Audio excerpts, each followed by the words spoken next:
नमस्कार दोस्तों, मैं हूं आपका होस्ट देवेंद्र। दोस्तों, आज हम कुंडली में काल सर्प दोष के बारे में जानकारी प्राप्त करेंगे कि कुंडली में काल सर्प दोष बनता कैसे है और कैसे यह काम करता है और क्या इसका इफ़ेक्ट पड़ता है या नहीं पड़ता है हमारी कुंडली पे। ठीक है दोस्तों। तो दोस्तों, आपने देखा होगा कई कुंडलियों में काल सर्प दोष होता है। कहीं हम दिखाते हैं कुंडली एक्सपर्ट को तो बोलते हैं कि आपकी कुंडली में काल सर्प दोष है या फिर आंशिक काल सर्प दोष है। दोस्तों, काल सर्प दोष कब बनता है? जब कुंडली में राहु और केतु दो ग्रहों के बीच में सभी ग्रह आकर के फंस जाते हैं।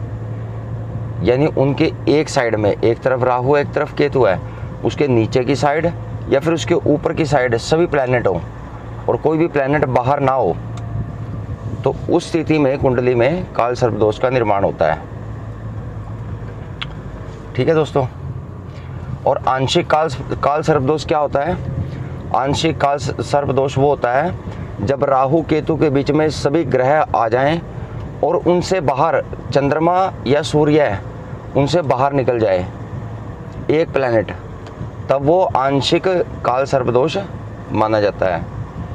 ठीक है दोस्तों। अब ये काल सर्प दोष भी कई प्रकार का होता है, जैसे कि पद्म काल सर्प दोष, घातक काल सर्प दोष, शेषनाग काल सर्प दोष, ठीक है, वासुकी काल सर्प दोष वगैरह वगैरह। ठीक है दोस्तों।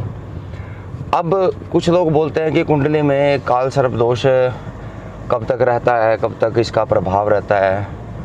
तो दोस्तों, अधिकतर काल सर्प दोष का प्रभाव 49 ईयर्स तक रहता है किसी भी जातक पर। ठीक है। तो 50 साल, अप्रोक्सीमेट 50 साल लगा लीजिए आप, 50 साल तक किसी की भी कुंडली में काल सर्प दोष का प्रभाव रहेगा।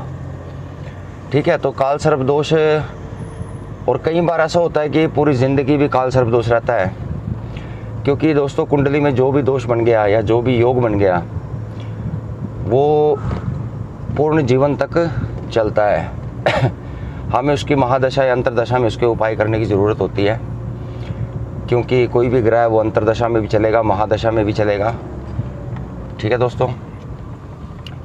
तो अब काल सर्प दोष जिस व्यक्ति की कुंडली में हो जाए वो उनकी प्लेसमेंट पर निर्धारित करता है कि किसकी कुंडली में क्या नुकसान देगा ये और क्या बैड इफ़ेक्ट्स देगा। ठीक है दोस्तों। अब किसी का पहले भाव में हो सकता है, किसी का दूसरे भाव में हो सकता है, किसी का तीसरे भाव में, चौथे भाव में। ठीक है। तो ऐसे काल सर्प दोष अलग अलग जगह पे प्लेस्ड हो सकता है। तो ऐसे में आपको क्या करना है, तो अपनी कुंडली का विश्लेषण करवाना है और उसके हिसाब से आपके जो उपाय बनते हैं वो उपाय करने हैं आपको। तो काल सर्प दोष की पूजा के लिए, इसके निवारण के लिए आपको हर साल श्रावण मास में, ठीक है, रुद्राभिषेक करवाना चाहिए, ताकि आपका आने वाला जो साल है वो एक अच्छे से व्यतीत हो। क्योंकि काल सर्प दोष में व्यक्ति के चारों तरफ से रास्ते बंद हो जाते हैं। और तो दोस्तों, काल सर्प दोष के बहुत से बैड इफ़ेक्ट होते हैं कि व्यक्ति का जीवन सुकून से नहीं बीत पाता, उसको भी वाहिक सुख भी प्रदान नहीं होता, आजीविका के लिए इधर उधर भागना पड़ता है। ठीक है। कई प्रकार की नौकरियां या व्यवसाय को चेंज करना पड़ता है और उसके बावजूद भी वह अपनी लाइफ से संतुष्ट नहीं रह पाता। ठीक है। और अपने ही सगे संबंधी पैसे के मामले में उसको धोखा देते हैं। ठीक है। अगर जो काल सर्प दोष छठे भाव में, 9वें भाव में, 8वें में, तो बहुत ज़्यादा बीमार भी कर देगा आपको, कोर्ट कचहरी मुकदमों में फंसा देगा। तो काफ़ी ज़्यादा कष्टमय ज़िंदगी बनाने वाला होता है काल सर्प दोष। क्योंकि पहले जो हमारे शास्त्र हैं, वेदों में इसकी बात हुई है, तो उसमें ये सर्प दोष के नाम से विख्यात था। तो आजकल प्रचलन में इसको काल सर्प दोष के नाम से बोला जाता है और कई प्रकार का होता है। तो दोस्तों, ऐसा भी नहीं है कि काल सर्प दोष बुरा ही करेगा। अगर जो राहु या केतु अपने उच्च की राशियों में हैं, अपने उच्च की राशि में बैठे हैं और उसके बाद काल सर्प दोष बन रहा है, तो इसका मतलब है कि पुनर्जन्म में किए हुए कर्म उस व्यक्ति के अच्छे हैं तो यह योग व्यक्ति को बहुत कुछ देकर भी जाता है। ठीक है, काल सर्प दोष एक रिसर्चर बना देता है, मल्टी टैलेंटेड बना देता है इंसान को। ठीक है, उसको हर काम की नॉलेज होगी, हर काम के बारे में वो नॉलेज रखेगा, उसको करने का प्रयास करेगा, मल्टीटास्क करने की कैपेबिलिटी होगी उसके अंदर। ठीक है, तो जब राहु और केतु अपनी नीच की राशियों में हो या अपने शत्रुओं की राशि में हो तब यह दोष बड़ा भयानक रूप प्रकट करता है। और उस समय में जब भी इनकी दशा, महादशा, अंतरदशा चले तो काल सर्प दोष का निवारण भी करना चाहिए। और उनके व्यक्ति को हर साल श्रावण मास में रुद्राभिषेक करवाना चाहिए। और नाग पंचमी के दिन तो नाग देवता की पूजा ज़रूर करें, और जिससे कि नाग देवता प्रसन्न होंगे और आपकी कुंडली में कुछ बेटर होगा काल सर्प दोष में।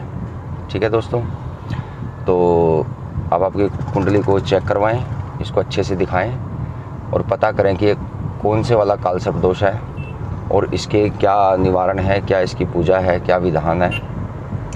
तब जा कर के दोस्तों आपकी ज़िंदगी में सुख समृद्धि और आप एक अच्छे प्रकार से अपने जीवन को यापन कर पाएंगे। ठीक है दोस्तों, आज के लिए बस इतना ही। तो आशा करता हूँ आपको जानकारी पसंद आई होगी। आपको जानकारी अच्छी लगे तो चैनल को सब्सक्राइब, लाइक और शेयर करना ना भूलें। तो दोस्तों कल फिर उपस्थित होता हूँ एक नए योग के साथ। तब तक के लिए नमस्कार।